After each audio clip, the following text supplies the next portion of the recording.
It's that sunk cost fallacy. I haven't done anything now. It's too late to catch up. So I might as well do nothing. If I start investing now, I'm just going to kick myself I didn't do it 10 years before.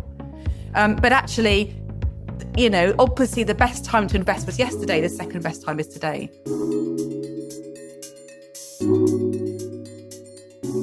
This episode is sponsored by Saxo Markets.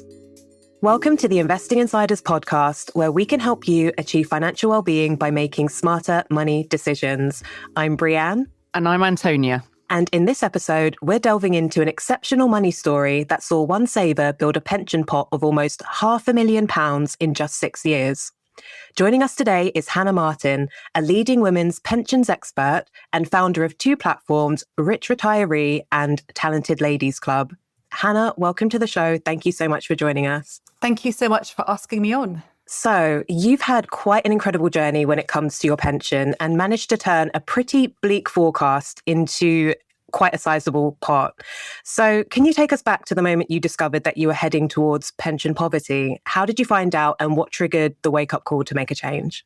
So I can actually, strangely, remember the exact moment. I was around my friend's house and she happened to just mention that I think she said about £500,000, that how much you need in your pension to retire. And I had never before considered that there was a target or a minimum amount. I'd always assumed, probably like many people, that the state pension was going to be enough.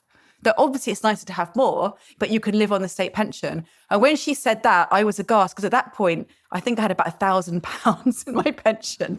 What was the reason why you had so little in your pension? So it's a really common story. So I remember in my 20s seeing a financial advisor and him showing me a chart of basically the earlier you started to save for a pension, the more you would have. And I got the concept, but when you're in your 20s, you've got so many things to spend money on. You don't have disposable income. And then I bought a house and then I had a baby and I was a single mum. And it felt like every penny that I earned was accounted for. That there wasn't that spare pot. I did actually work for advertising agencies that would match pension contributions.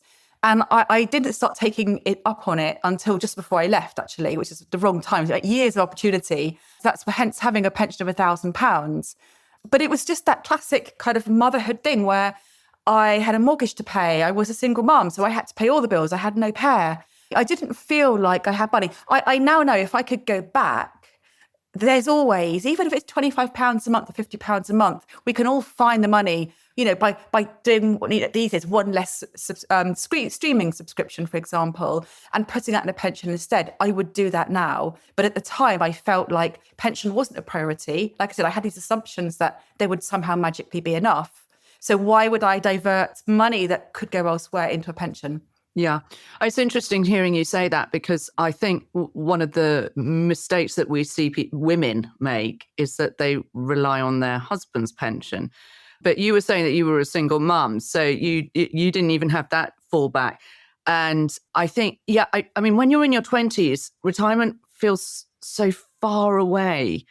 And every single penny can be accounted for in other areas. And I know exactly, because I'm going to be honest, I fell into the same trap myself. And you go, oh God, I should really, no, because this is more urgent now. And I can deal with that at a later stage when that becomes more urgent. At that time, what was your relationship with money on a day-to-day basis? Were you sort of avoidant or optimistic or anxious, or, what kind of a relationship did you have then? Probably optimistic, as in I just felt it was going to be okay. I have actually always been good with money, hence why I've been able to build a pension pot up now, because I've always lived below my means ever since. I remember, there's in my family, this classic story. I've got a sister who's 18 months younger, very different with money. And we were both at uni and we got a summer job working in a fridge making factory in Bognor for 6 weeks. And it was, oh my God, it was just assembling one part in a fridge 8 hours a day for 6 weeks. It was so mind-numbing. And the thing is, she was saving the money to pay back the fund that she'd had the previous year at uni. I was saving up because at the end of the 6 weeks, I spent a month traveling around America. So I had been really financially cautious throughout that year. I'd lived within my means. So I was saving up to go away. And she was saving, earning the money to pay back the funds she already had. And that really is how I am. I'm quite happy to live below my means for something in the future. So I've got that good relationship with money. I just didn't save because I thought I was optimistic. I thought it would be fine.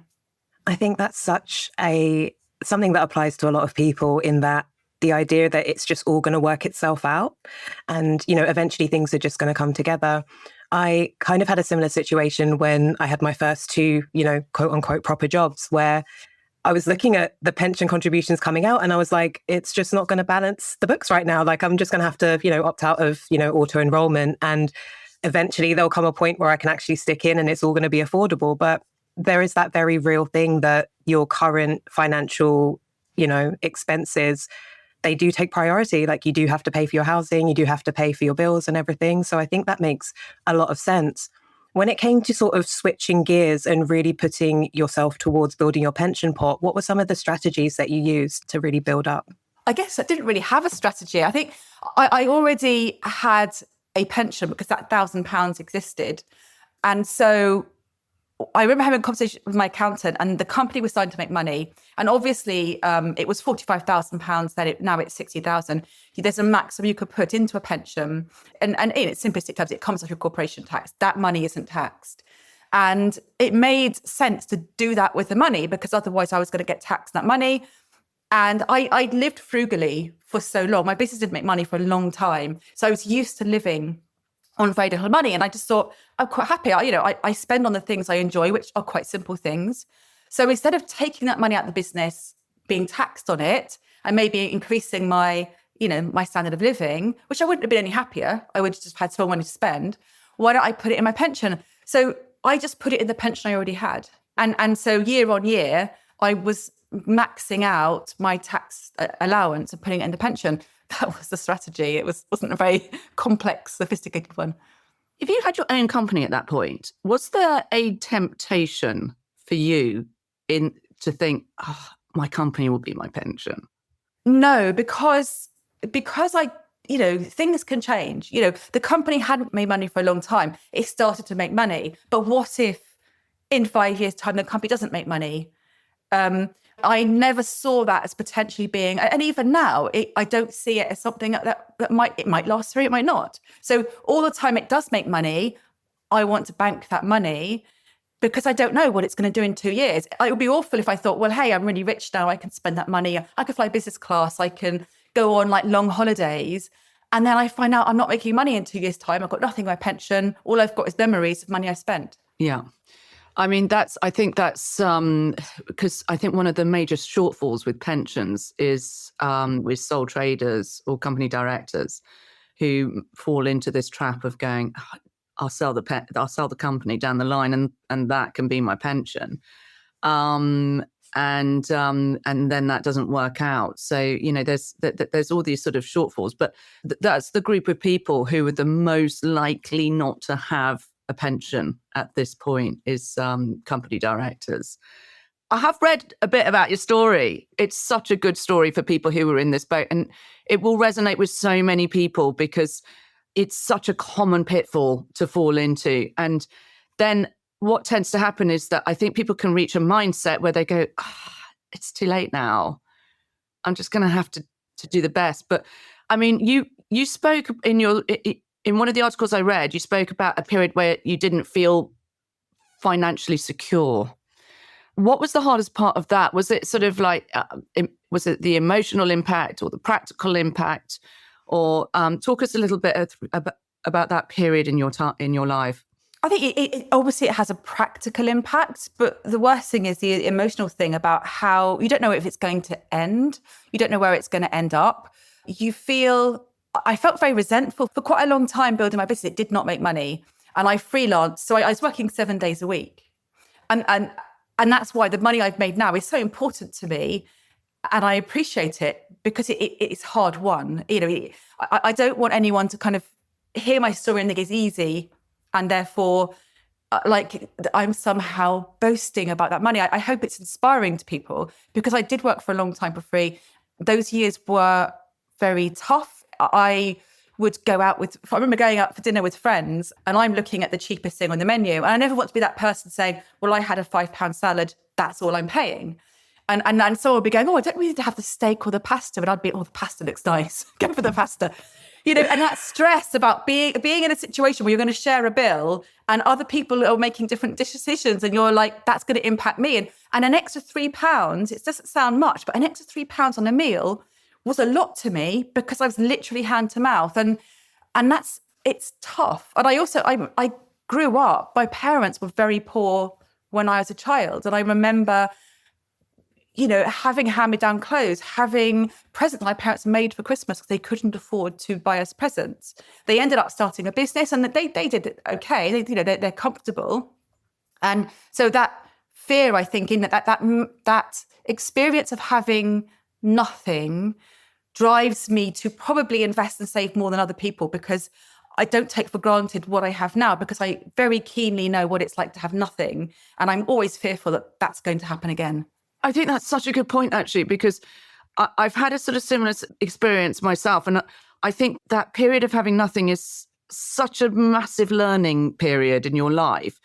And it's about how you leverage it and how you use that experience in order to make those sort of changes that can lead to better outcomes for you. But when you decided to make that change, what was the very first small action that you took? It was literally transferring £45,000 into my pension that I already existed. Presumably then you had that £45,000 in savings? In my business account, yeah. In your business account, okay. And you went, right, I'm going to do one big lump sum transfer, hit the limit, and okay. And at that point, what was your investment experience? Zero. And I think, one of the things like you talk about is, and I listened to a few of your podcasts, it's really interesting about women's experience and women's experience of money. And I think one of the barriers to a pension is the paralysis of choice. Which company do you choose? Which fund does it go in? What should be your strategy of investing? Who should you trust for information? There are so many things that you have to work out. Yeah. You just think, okay, I won't do it today because I can't. And I don't want to make the wrong decision. Like if I choose the wrong fund or the wrong advisor, then my money is not going to grow in the same way, or I might lose all my money. So I'd rather do nothing. I think it's why women are far more likely to have cash ISAs than stocks and shares ISAs, because we want that security. In actual fact, women do better at investment than men. It's been shown because we make exactly. Yes, but it's that. Well, how do you start? For me, I was lucky in that workplace pension that had £1,000 in gave me a pension that I could just put money. I didn't have to make a choice because it was there. Had I not had that pension existing, I wouldn't have known where to go. And that's one of the things that's really important, I think, that there's more easily digestible information out there for women. I think that's such a really good point, especially in terms of, analysis paralysis and having so many options to choose from.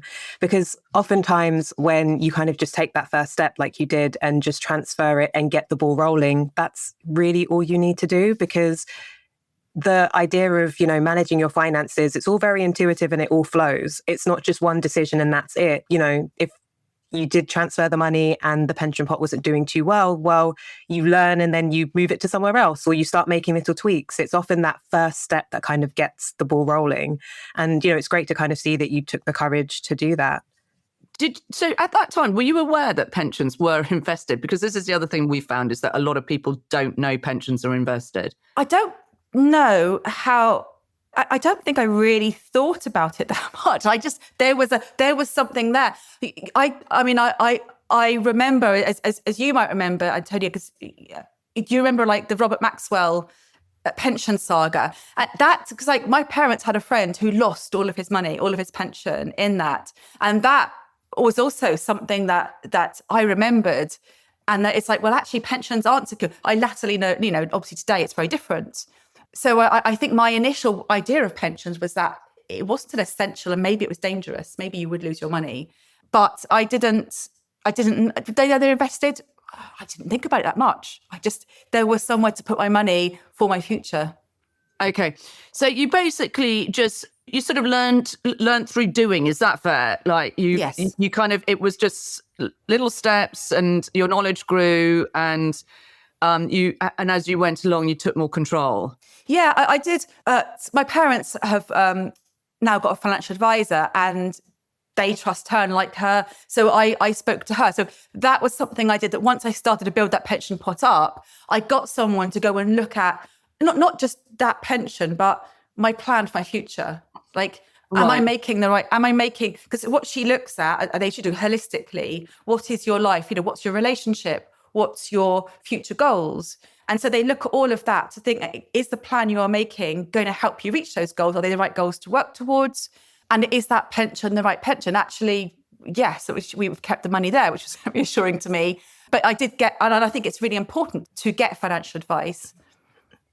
That's one thing that we've kind of talked about quite a lot in terms of when do you get financial advice and what's the sort of right stage that you should be at. And if there is a right stage or if you should just try it.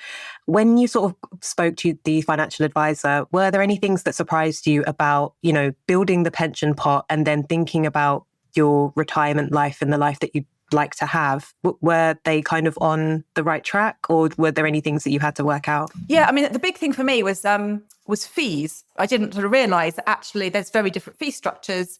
And actually, about the place where I have my pension, the fees are slightly higher, but it performs better. So, when you weigh those two things out, obviously I now understand that there's many things to factor into pension. So you do have a defined contribution, defined benefit. Do you want to do drawdown? Do you want annuities? And she discussed those with me. And she recommended drawdown rather than annuity because I'm going to be quite young and hopefully healthy. And so, but what surprised me was actually, and I've done lots more research since myself because it's something that I have become more passionate about now, it's actually how simple it is. If you take away the fact that does this fund grow more than that, if you get a good fund, it doesn't have, every penny doesn't really matter. If you just need to get a good enough fund in a reputable company and then work out, obviously most of us can be defined contribution. And then probably most of us might be drawdown because we might not, and this might not suit us, but that might be something we look at. And it's actually really quite simple when you think about it. Oh, and when it comes to learning, you don't need to know the nitty gritty. You just need to understand the basics. When might you retire? Do you want to take your money as a tax-free lump sum, or do you want to kind of spread that out over time? There are, if you think about it, a number of decisions you need to make, and all of them are quite simple. And when you break it down like that, it becomes accessible, I think. It's one of the things that we're trying to help people with is this complexity surrounding pensions and, the breadth of choice that people have. And you can make, yes, of course, you can make the wrong choices, but actually just being in any kind of a pension is better than being in no pension at all, even if you have to move later on. And that's the thing, is that you can switch around. If down the track you go, that one's not quite doing what I want it to do, or that one's charging me a little bit too much and that's going to hurt my returns, all of that sort of thing. But it sounds like you kind of, where were you getting, I mean, you've spoken about the financial advisor, but were you sort of self-learning at the same time? Were you sort of, so where were you getting your resources?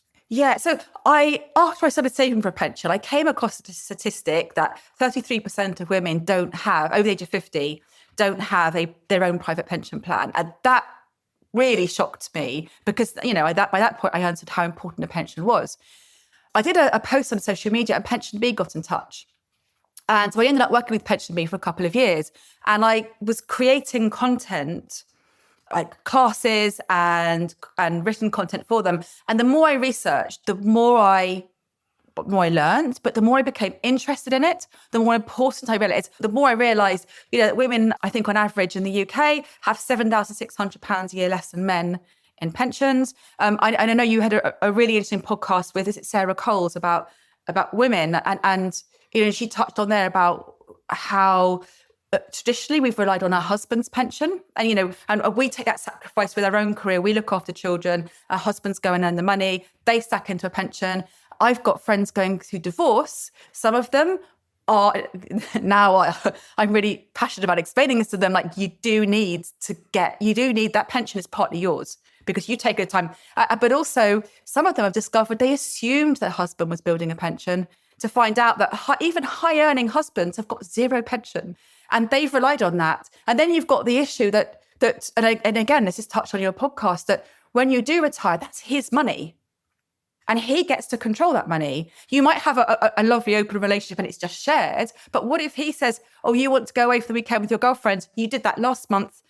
I don't want to pay for that. And that's not your money. That's such a valid point. And it's one that we see all the time with, and I mean, I even see it in sort of my parents' generation quite a bit, with women who are reliant on their husbands for every penny, and they have to go to them for, oh, I want to buy this, or I want to go here, or I want to go for lunch, and your retirement actually should be quite a sort of a free phase of your life and enjoyable. And I mean, and I see this on social a lot as well. People are quite sort of, they're sort of like, oh, at retirement, it's all over anyway. It doesn't really matter. And I'm like, no.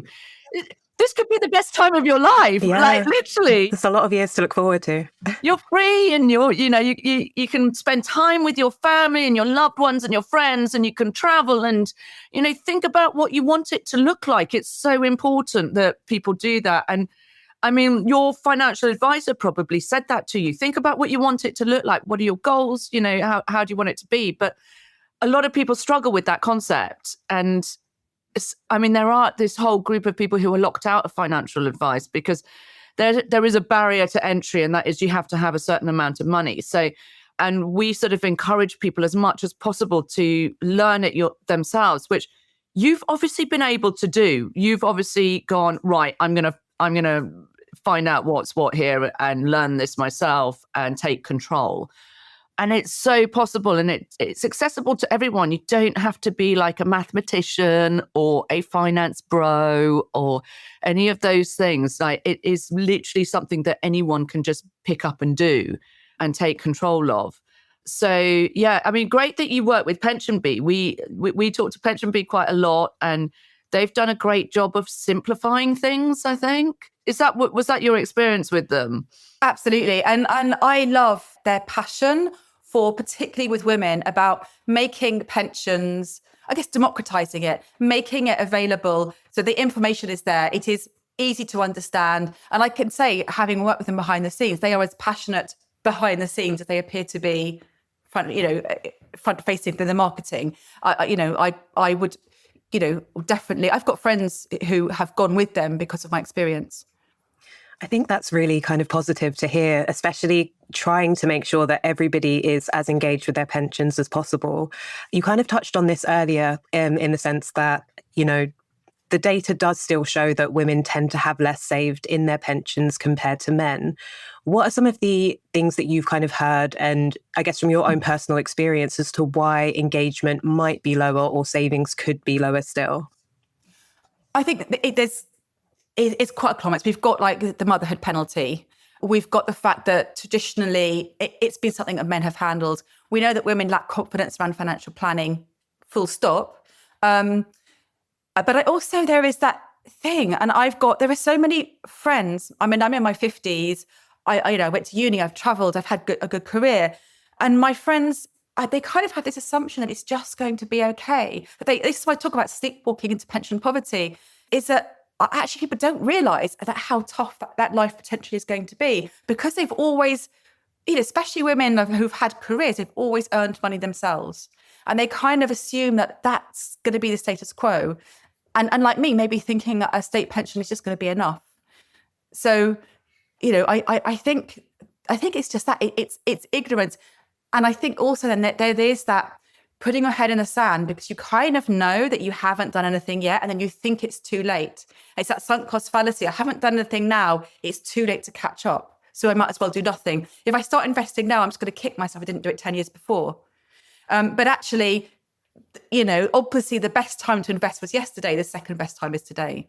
Yeah, that's the thing. Is that, I mean, this is the shame of it with pensions, is that the absolutely crucial time to start your pension is in your 20s or even earlier, as early as possible. And But I think that the problem is with people of that age group is that they're going, oh, I just, I'm in my first job. I'm not getting paid an awful lot.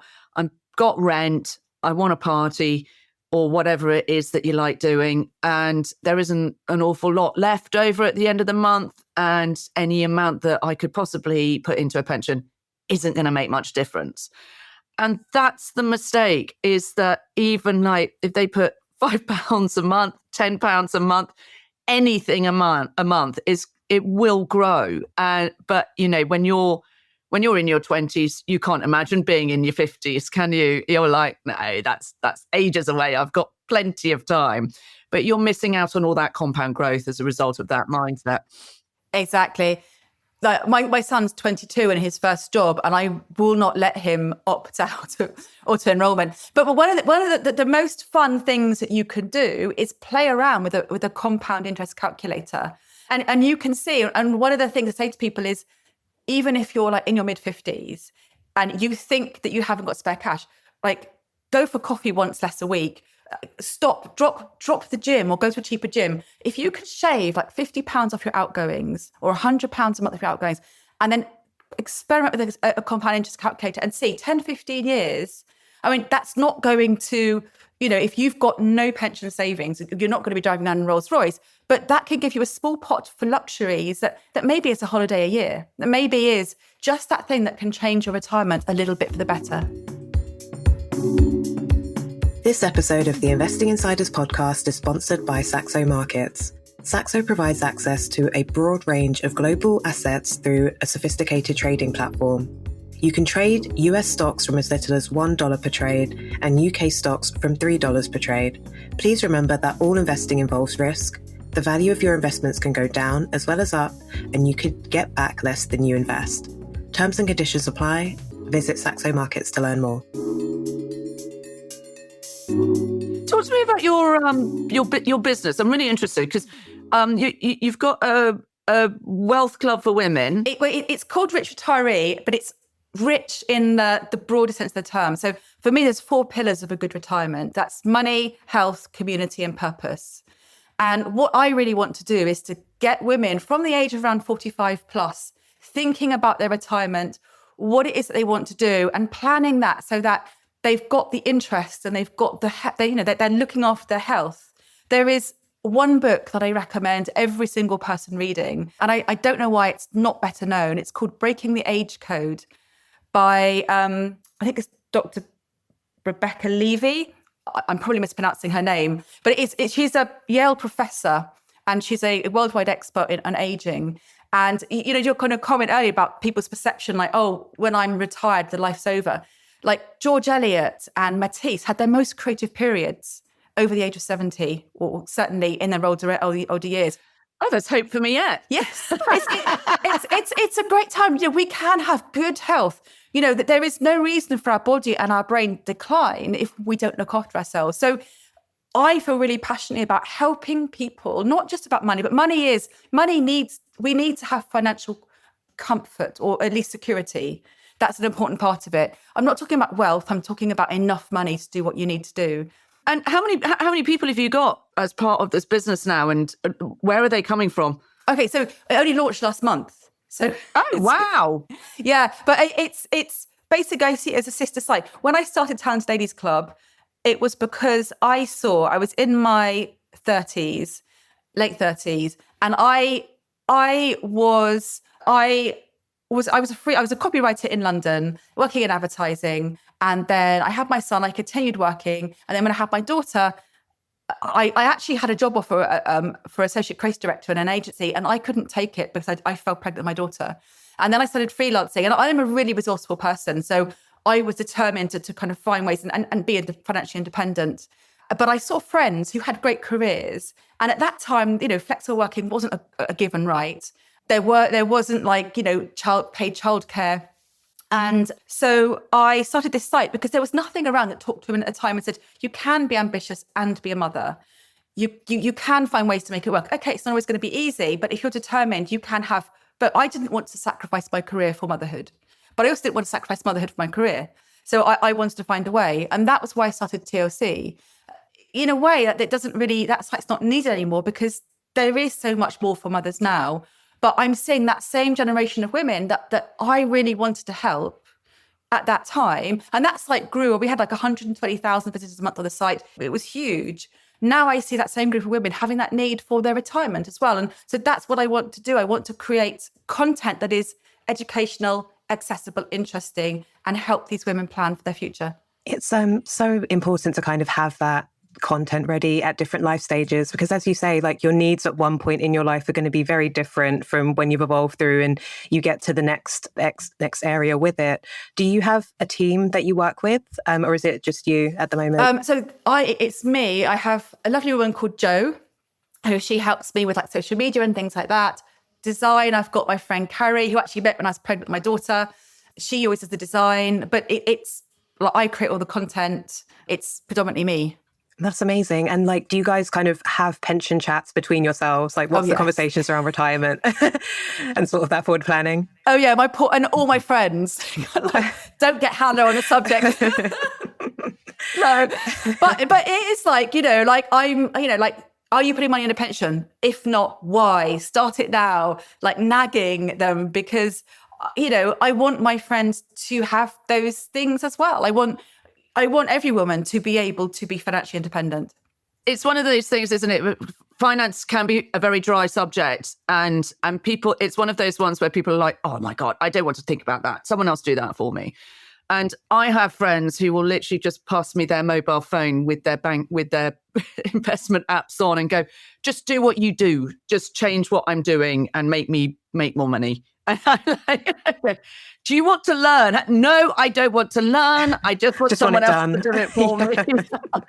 And I mean, I can sympathize with that, because, we've all been in that boat where you're like, oh God, someone else come along and do all of this. I'm super busy and I've got other things I want to worry about.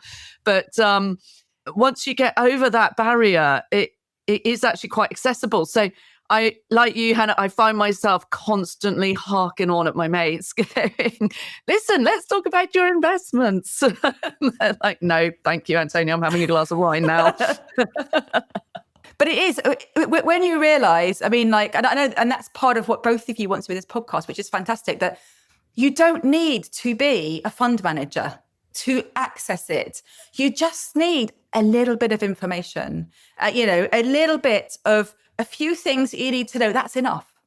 Yeah. And I mean, the data shows that you can actually do better than a fund manager in a lot of instances anyway. So, it is actually just worth everyone just sort of take. And I mean, we've sort of tried to break it down as much as possible to simplify the process as much.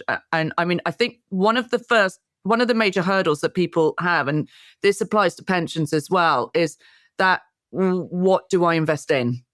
How do I make that choice? So I don't know if you find that with your group as well, that's one of the massive hurdles, because, you can get a platform, you can get a pension provider. There are plenty out there. There's pros and cons of all of them. And so just opening an account is quite straightforward. But like you said before, that action of actually choosing the fund and going, oh my God, what if I choose the wrong fund and I don't make any money, or worse, I lose money, and that's the difficulty. And then you're sort of looking, then you have to get over that whole, okay, returns and what am I actually invested in? But there are ways of just simplifying that all the way down, and, depending on age and things like that and risk and, simple tracker funds. I mean, I've got several pension pots all over the place because we review the products, as part of our services. And I've got so many which I've just gone into a tracker fund. Happy days. I'll leave that because it's so easy.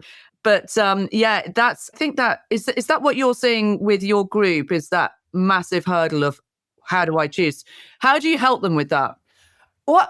So one thing I'm putting together a free class, which is the lifespan of a pension, like kind of understanding from like taking it out, tax-free, investing, tax-free allowance, and all those things. They can visualize it as rather than an abstract concept. They can see this kind of timeline and what it is.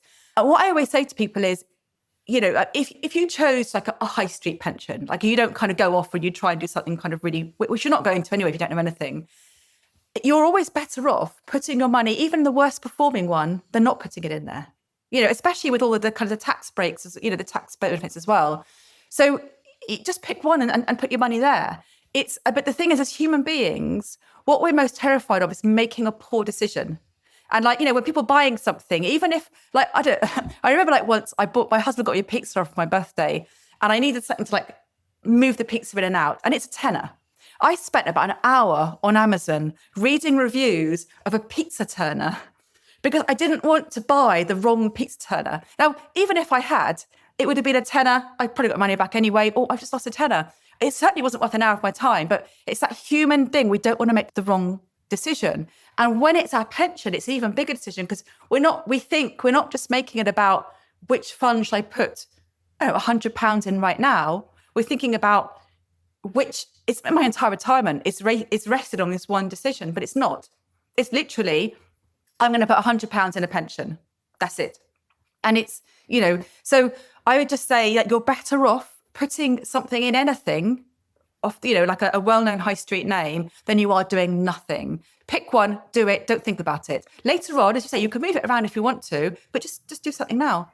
I think that resonates so much with people because it's, that sense of wanting to get it perfect and that I need to make this one decision and I need to get it right. And even, looking for the turner in the pizza oven, been there. You have about 20 tabs open, you're cross-referencing everything. You might hop on Trustpilot and it's just like, I've got this one decision to make. I've spent 3 hours making it and I might just push it into tomorrow.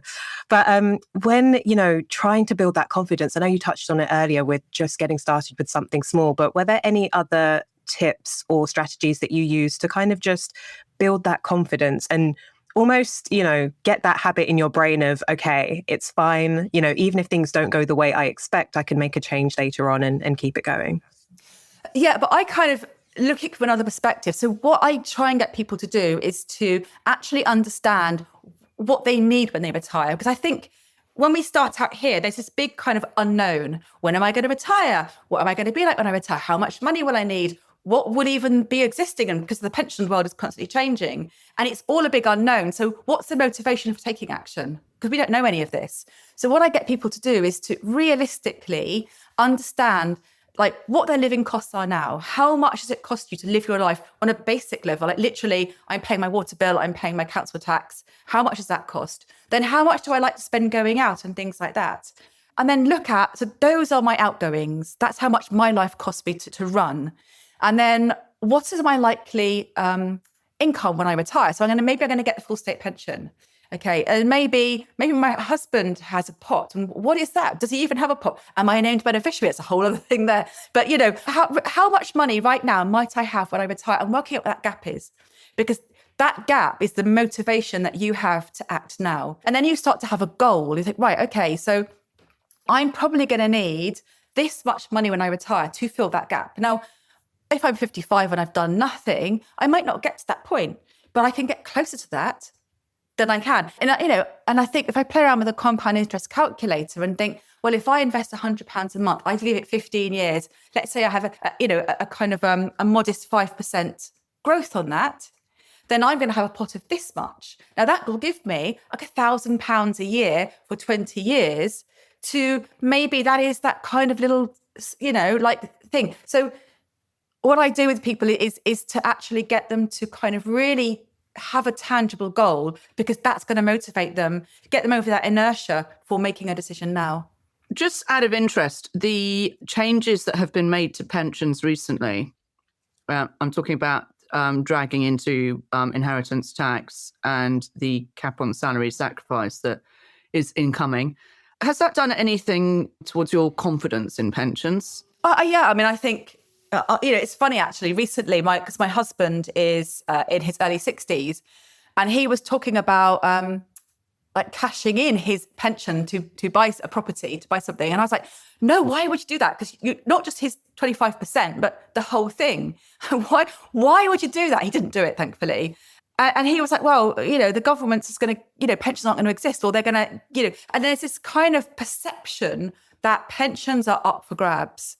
that no one, and actually in truth, we know that we're walking towards a financial disaster. Something has to be done with pensions, and no one knows what that's going to be.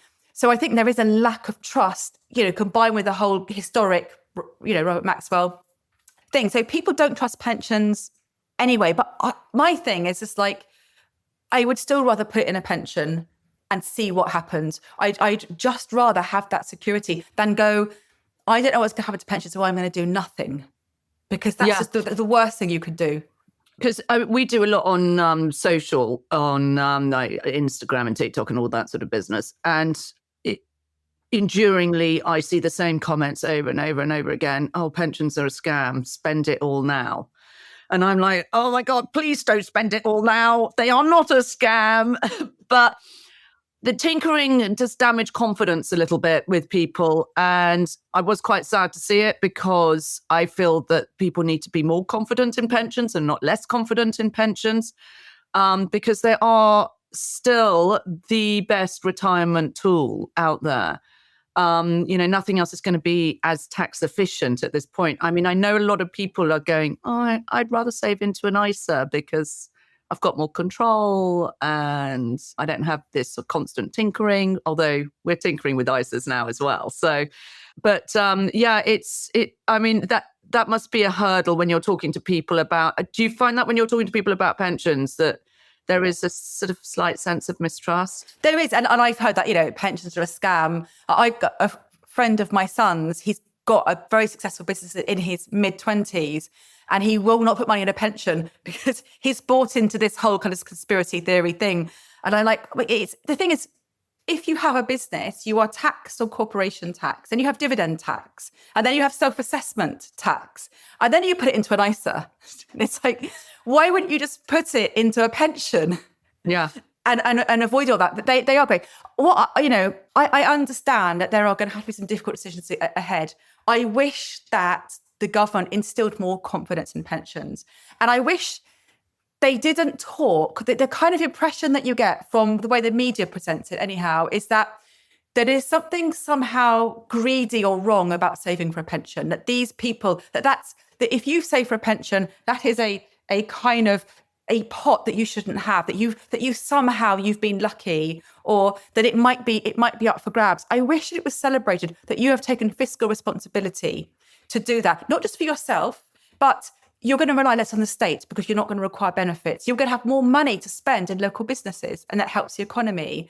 And maybe that you have, I know I certainly have, and I know other people as well, you've sacrificed things in the moment to have that money saved. I could have taken that money out of business. I could fly first class. I could have an extra £60,000 a year before tax and just fritter it away on things. But I have chosen to live more frugally now because I want to save the future. And I think it would be helpful for the media and for governments to actually present pensions as a responsible thing to do that should be encouraged and celebrated.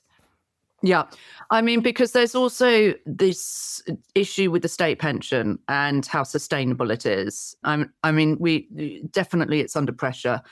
And it costs the country an awful lot of money to keep that triple lock going.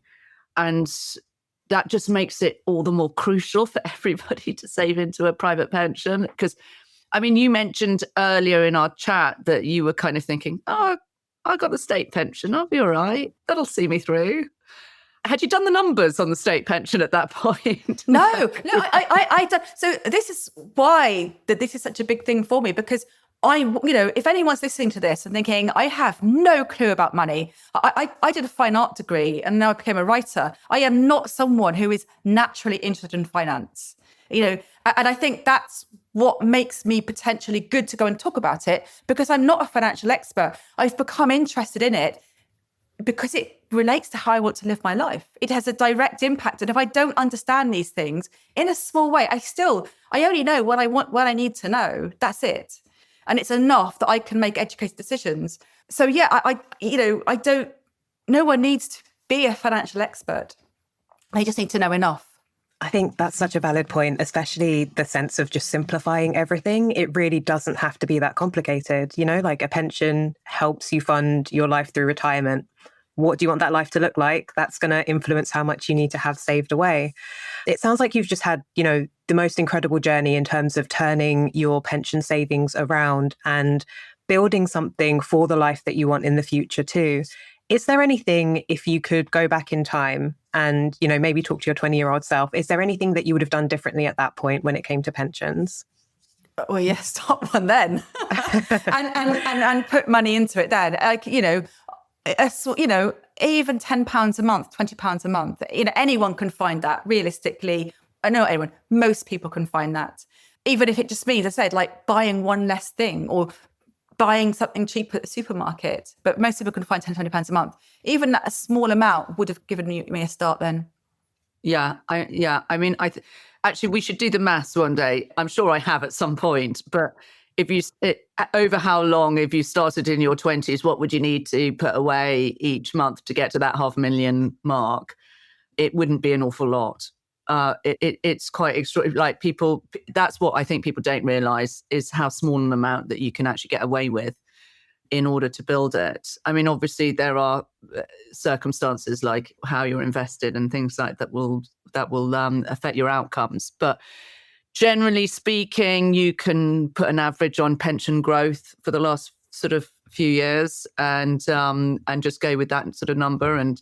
But yeah, it's an extraordinary story that because I think one of the endearing things about this story is that you did it later on in life at a time when so many people just go, oh, it's too late. I can't do that now. I'm not going to be able to make any kind of significant impact. But even if you don't make a significant impact, I think any kind of impact is better because you just don't know what is coming around the corner or what you might need even if you manage to save £10,000 or, £20,000. I mean, obviously you've gone for 500,000, which is an absolute incredible. You've got to dock your hat to that. It'll take most people a lot longer to get to that. But I think one of the important things that you said there is that that did not come without sacrifice. And you prioritized your pension. And I think that's where a lot of people go wrong, is that they don't prioritize it. And it's too easy to put off. But auto-enrollment's actually done quite a good job for this country on that. But I think that it has, but I think it has lulled people into a false sense of security to a degree because they think auto-enrollment is enough. That's it, because it's not enough.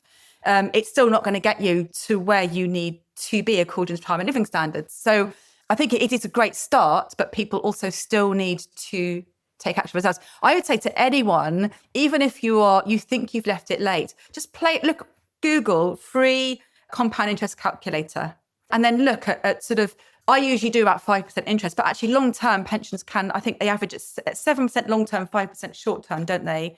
Around that. But I go around 5%.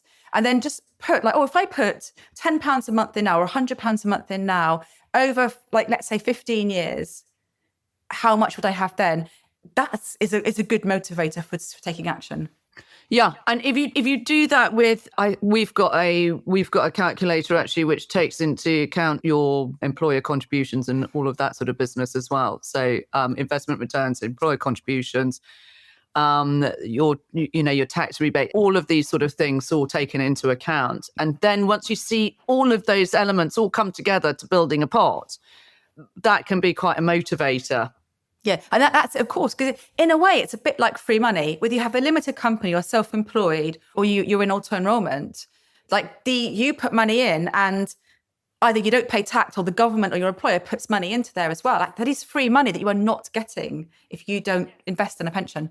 Yeah, I remember when I was very young, this messaging about employer contributions and free money and all of this sort of thing, and me going, oh God, what is it, about £5 a month?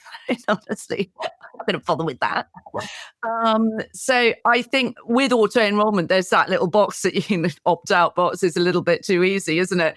There could be some further messaging along there going, listen, if you opt out of this, if this is the amount that you're opt-outing off, this is what you're losing in the next 20 years, potentially. might help people to make better decisions. I mean, you do get a little bit more responsible about these things with age, or at least I did. I'm not saying that about all young people. But it is, I know when you're sort of trying to save for a house or you're starting a family, I mean, things like nursery costs now are substantial and things like that. I can understand why people don't put it to the forefront of their priority list, but it is one of those things that really should be. Yeah, there's so many competing priorities. And I think on the balance of everything, it's like, okay, what's the immediate thing I have to look at? Housing, food, all of those things. And then the concept of trying to finance that in the future seems so much further away.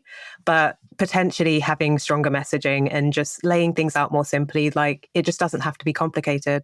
Just put a little bit away, put away what you can. Even if, it's not as much as you'd like, just something, it kind of builds that habit to keep going. Absolutely. Yeah. I mean, even if it's £5 a month, that is better than nothing a month. And once it's there and you see it growing, that's the really nice thing. When you see, I've only paid in £500, but now it's worth £550 or £600, that helps you to do more. Now it's time to dig into one of your listener letters. If you've got a money question, send it to podcast@investinginsiders.co.uk and we may answer it on a future show. So today we have a question from Stella, and she asks, I've been working in the civil service for 32 years and I've recently started thinking about what retirement would look like. I'm now 57, but want to be more intentional about my retirement years. I'm still working, but thinking about taking retirement in maybe 3 to 5 years. What can I do to boost my pension pot? Okay, so I would start with, again, a financial goal. Set yourself a target. How much more would you like to have? And what's that going to do for you? Like, do you want to travel more when you retire? Do you want to, cook more? Whatever the thing is. I would also guess that she's probably got a defined benefit pension. If so, she could possibly make additional voluntary contributions to boost her income, or she could invest in a separate defined contribution scheme. And we talked about compound interest. Even just 3 to 5 years of that interest could help her money work hard for her. But I think, my recommendation is always, if you haven't already, speak to an independent financial advisor, because they'll give you that broader picture of where you are now, where that's going to get to you, what goals do you have, and a very specific, they will give specific advice to your situation. That's absolutely solid advice coming from you there. I'm going to add to it as well that it's worth checking your performance on, because we actually did a whole bunch of analysis into pension fund performance, and especially for people who are being put into some sort of a lifestyling where the risk is reduced as they near retirement age. The results can be pretty disappointing, let's say. In fact, we identified some funds that had returned negatively in that time over the course of 5 years. So we did a whole bunch of analysis into it, and we built a tool, and people can put their provider and their fund name into the tool, and it will give you your performance over the last 5, 10, 15, 20 years. And it will also show you the worst performing fund in your risk category and the best performing fund in your risk category. And it's never too, as long as you've still got that 5-year horizon, it's not too late to change. And with the hope of getting better performance, it's not to say that historical returns are going to guarantee future returns, but it's an indication of to how well that fund is being managed. So it's worth checking out on things like that. There are these tools available to people now. So it's tap into those sort of things. You can get you can squeeze a little bit more out of it. Yeah, that's super solid advice. And yeah, Stella, great that you're getting involved and more engaged with your pension now. And hopefully these suggestions help you in the future. Remember, if you have a question that you'd like us to answer on the show, send it into podcast@investinginsiders.co.uk. Hannah, thank you so much for joining us. For anybody that's hoping to connect with you further, where can they find you? So my website is richretiree.com, and there are social media accounts with that name and linked on the site as well. Amazing. And we'll be sure to link those in the show notes. Thank you. Thank you so much for joining our Investing Insiders podcast. If you like the episode, please subscribe and leave us a 5-star review on your platform of choice. For the latest money news and deals, you can sign up to our weekly newsletter at investinginsiders.co.uk/newsletter-page. We've also got a suite of guides, tools, and calculators on our website at investinginsiders.co.uk. You can also keep up to date with us on TikTok, Instagram, and YouTube. Thanks for joining us, and we'll catch you in the next episode.